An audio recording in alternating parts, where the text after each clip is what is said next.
So we're going to restore a Dinky 102, the model 102, which is Joe's car.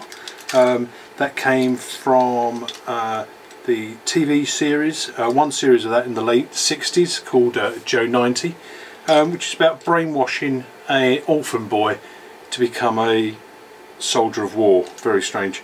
But anyway, we've got two of these. And we've got like a slightly early one, an early one, which has got these sort of fairings on the tubes, and then a slightly later one which is sort of unfaired there. They're fairly similar. One says from 1967, one says for, so you can tell them apart in that way, and there's an on-off markings missing on the bottom and things like that. So but anyway, with two of them, hopefully you should be able to make at least one, probably two. We've got all the bits. There is a sort of a tail fin missing on this one, so we're going to have to send off for some of those. Canopy, one of the headlights is missing, a couple of bits and pieces. There's no tail light, aren't either of those.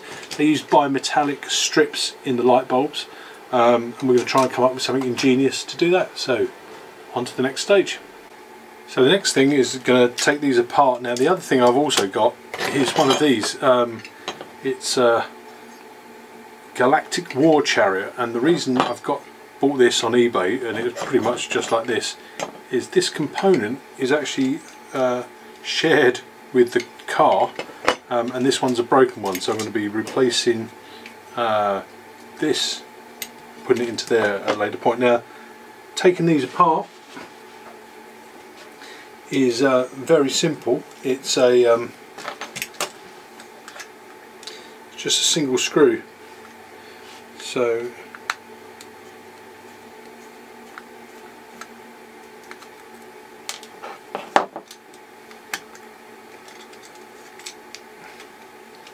as you can see, there's a lot of stuff inside.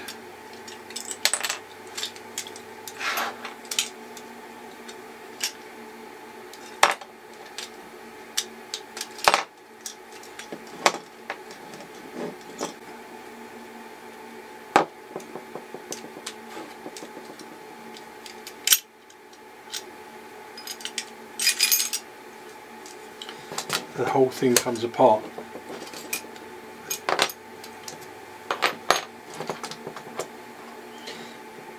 Now the trick is going to be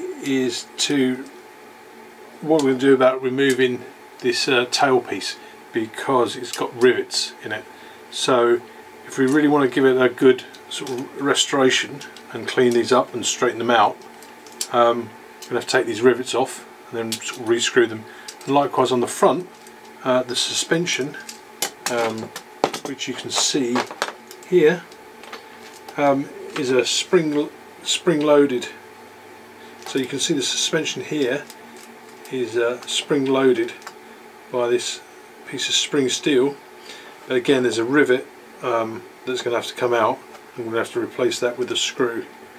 There's no real other way of getting this apart and painted without taking this completely apart. So this is quite a awkward restoration in that respect. What we've got here is a replacement windscreen and cockpit, a little figure of Joe 90, the replacement engine from the other kit. Here we've got a tail fin, a couple of spare tyres, some dual headlights, and the rear lamp covers. We're going to use the drill with the flat bottom to it, just to take off the tops of the rivets. They're really soft, so it doesn't take much to get rid of them. And the same thing with the light fixture switch, because we're going to need to take that out to be able to take the motor out, because it's all interconnected. And again, just a light touch and off it comes. Now this often works, a bit of heat with some propane gas, very gentle, doesn't need any at all. Then a pair of pliers, and you just give it a gentle twist, and voila, we're going to get a straight axle. There you go, it's nice and straight, ready for use. First thing we've got to do is get these jewels out of the body, and heat gun does that really well. Unfortunately, it does leave the silver behind, so you end up with these tiny little jewels without a backing on them. However, it still looks fairly good when they go back in. Still fairly shiny, but we can put a bit of silver paint maybe on the back of those. We've got some chrome paint that do the trick. Next step, of course, is to strip them, and for that we're going to use just some cheap paint stripper. Seems to do the job. That all goes into the tub along with the wings and the roof piece as well. Once we've stripped them, goes into just some water to clean it off, and we should end up something looking like this, nice and clean. And the next stage is going to be the paint. So for the paint, just standard car primer. Get that Halfords, does the trick. But for the top coat, it's kind of got to get matched to this blue.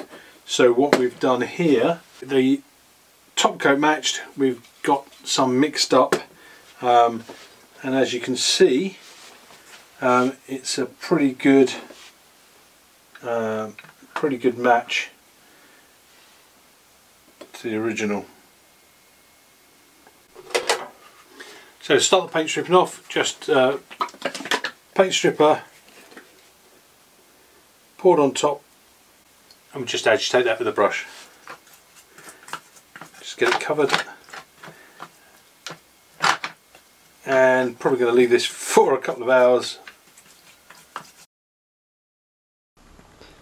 So after soaking for a while, look, the paint just flakes off.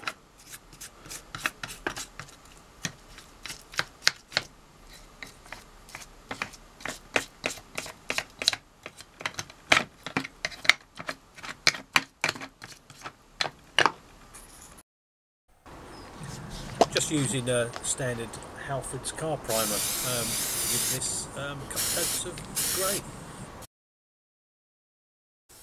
I'm using a custom 2K paint match, which requires the use of a ventilator or at least a mask for spraying, and on goes the top coat. Once the top coat is dry, Halfords clear acrylic goes on top and gives it a really nice shine. So the suspension legs are pretty grotty, like the chrome, if there was like a plating that's fallen off. But what we're going to do is just going to basically sand them, and they kind of end up looking like that. So much easier than trying to spray them in chrome, and we're going to do that for the front legs as well. So this is a real jigsaw to get this back together again, but basically the wheel axles go in there, then we have a spring, and then this plate goes on top with the button for the release in there. We should just sand it up to get it clean. Seems to all stay together, and we've got some suspension, and then our button screw in here tightens it all up. Oh, there you go, instead of the rivet. We're going to put the details into some of these pieces with some gloss white.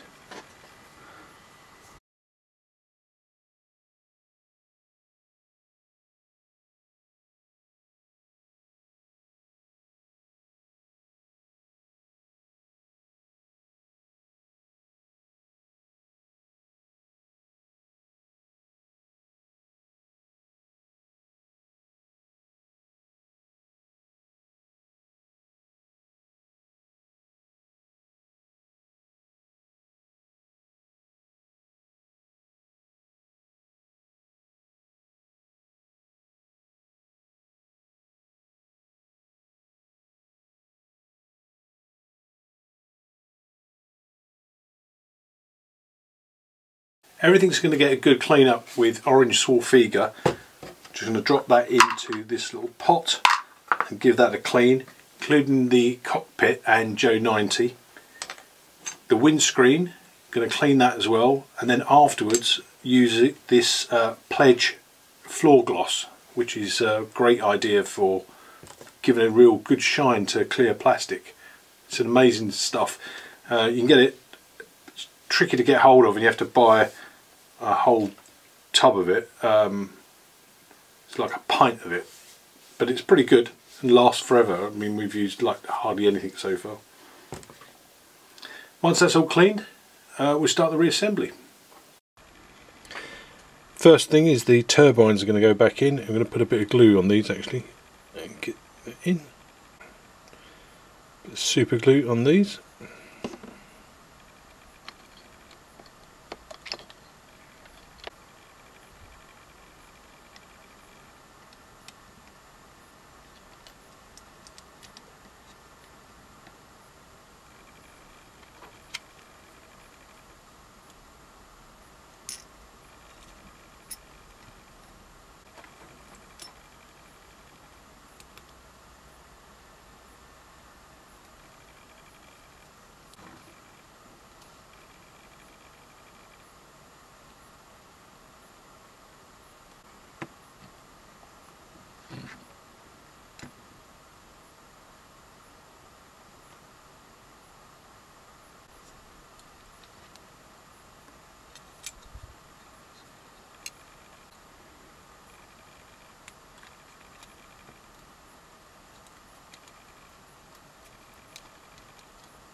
This is Joe 90, and he goes inside.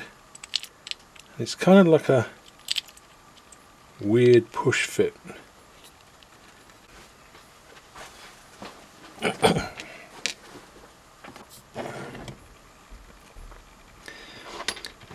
going to put the tail fins in, and